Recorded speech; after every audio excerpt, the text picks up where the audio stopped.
আমরা চলে এসেছি এই দেখো রাজুদাদের বাড়িতে। রাজুদা কি করছে দেখতে তোমরা সবাই দেখো। রাজুদার আলমারি খাট সবাই মিলে ভরছি। এই দেখো সবাই এই কটা আমার সব কটাই দেওয়ার হয় একটা খালে ছেলে। এই দেখো এটা হচ্ছে আমাদের রাজুদা, এই দেখো দেখলাম মুখটা। আর দেখো এটা হচ্ছে আমাদের আলিফ।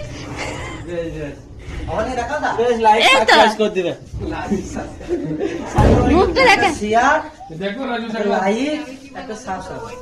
এই দেখো আলমারি গুলো তোমরা দেখো সব ভরছি আমরা।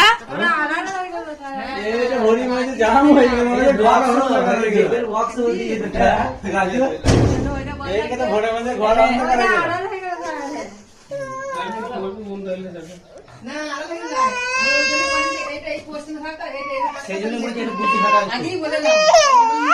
দেখো কি হবে এটা খাটটা আমরা তুলে দে। এটা ছোট বাচ্চা আরে তুলে